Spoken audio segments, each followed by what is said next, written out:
Welcome back, folks. All right, today I'm going to be trying to reinstall the center console with the Vintage Air controller. I just got this from Vintage Air, and I do want to say that they deserve props for sending me a replacement.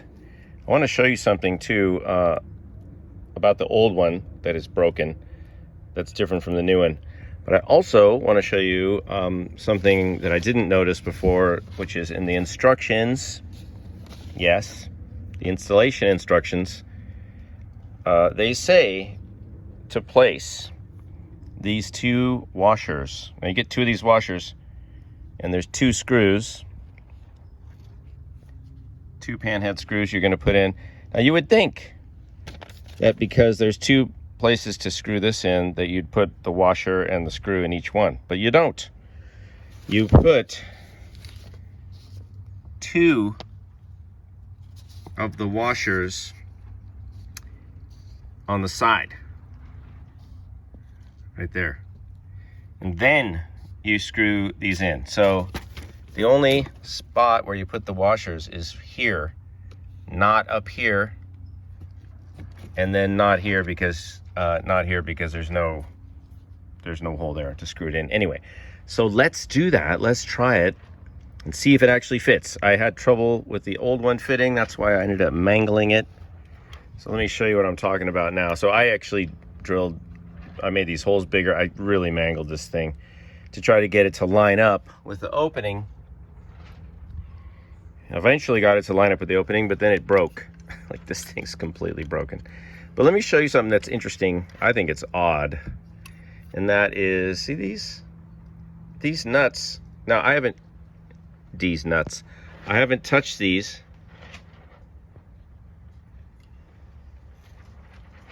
3 out of 4 are not tight. So that's weird. Why is that? I mean, I didn't mess with those from the factory. Maybe there's something to it. I think it was made on a Friday afternoon, if you know what I mean. These are okay. That's the new one. So I'm excited to get this in. Let's do it. I'm back. All right, that did not work. I could not get this thing lined up while the bracket's in here, while the bracket was in here. I could not get it lined up with the cover to my satisfaction. And in addition to that, I feel like it's not raised up high enough to kind of poke through. You know, there's a beveled edge here, and we want it to be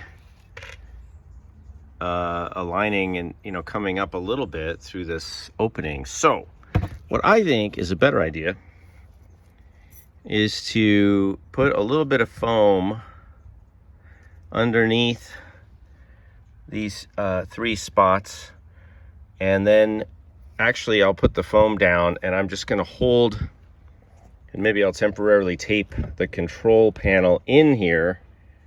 So I'll line it up first, and then I will place the whole thing down.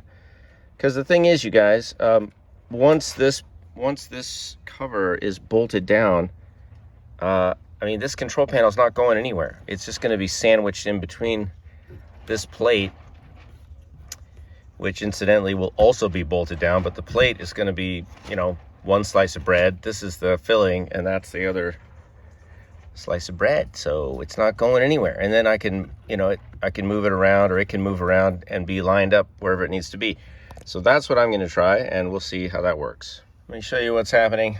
I put some foam and tape, super low tech, and I just tape this to the back. So that's now fitted in there. I'm just going to put it down there and see how it goes. Well, hello. Look at that fit. All right, so that worked. If you're fighting fitment, just don't use the screws, don't use the washers. We put about, I don't know, 3 millimeters or 4 millimeters of foam rubber in there. Do I have any left? Yeah, here, let me show you. This. It's kind of firm. I got it off of this thing. I don't even know where I got this, but I use it for sanding. So I don't know if that gives you any idea. It's like a medium, you know, it's not like rubber, it's like foam. Well, foam rubber. See? Something like that. Anyway, you don't want it to be too soft because then it won't support the control panel. So this has a, if I push down here, there's a tiny bit of flex, which is perfect. So this is just like being held up in there. It's kind of floating in there. Works great. Is this open now? Yeah, good. Okay. So that works. I've got my 4 corner screws in. I'm not cranking down super hard, just enough to hold it. And as a bonus for this video, we're gonna put, where'd my spring go? I gotta find it. We're gonna pop this in. We're gonna pop the shifter knob on. We're back. All right. So, a little grease on there. Like I said, drop that down. That's gonna go into the shifter boot. And then you have your spring. Just gonna pop that on, and it sits right in that, right over that. And then you're gonna screw whatever shifter knob you like on there. This one came on the car. So I'm gonna keep it for now. I kind of like how it's all banged up and weird looking. You know, it's kind of funky. I don't know. Is that a style? I don't know. It is now. And then I have a little alcohol on a rag to just clean up the part that you're actually touching, because we don't want to have grease on our hands. And that's it, my friends. And what is this, by the way? This is the lever or whatever safety feature. So you can't accidentally shift into reverse, because on these cars, reverse is not out and down, it's in and up. So you can't get there unless you pull up. You guys know that, or maybe you didn't. Now you do. So pull up for reverse, and that's it. We're looking good, you guys. Let's go. One last thing. I don't know if you, on a prior video, I was dumbfounded because the dash lights stopped working. Dash lights didn't work. The clock didn't work, which now it is. And the reason was because there was a tiny fuse, itty bitty guy like that. I had to buy a whole pack of them. There's a 5 amp fuse right up.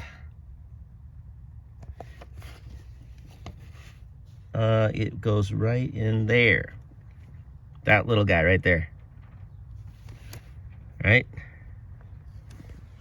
That was toast. It was burned out. And I think, I'm not sure, but that might have also been feeding the clock power. Although it doesn't make sense really, because that fuse is for the, I don't know, it might be, but that fuse was for the panel lights, you know, all these dash lights. And the dash lights weren't working, but the dash lights only come on with keyed on power. No, they don't. Wait a minute. No, they come on, they come on when you pull this out to 1 or 2 positions, which they do now. But that wouldn't, I mean, that doesn't make sense to have that on the clock. So I'm not sure. But anyway, I wired the clock directly to 12 volt power down there. Yeah, I have this, I have the ashtray thing I'm going to put back in there for now, but it's getting its paint removed because it looks terrible. This thing's a little sticky. Gotta look at that. Behave yourselves.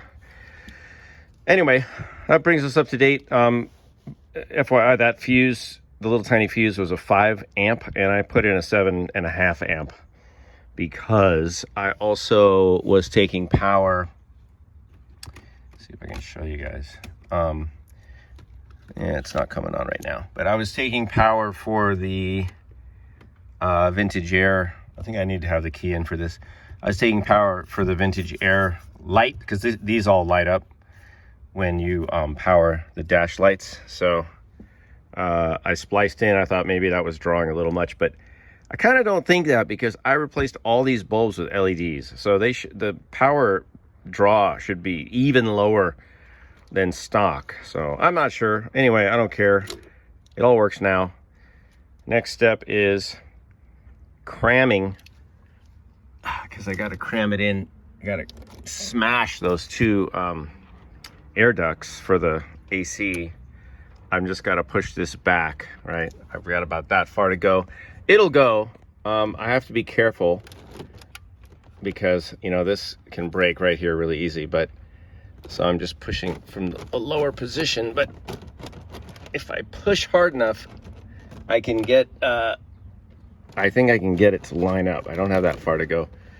So that's next. Anyway, thanks for watching. Hope you guys learned something. Thanks for checking out the channel. I'll see you guys later.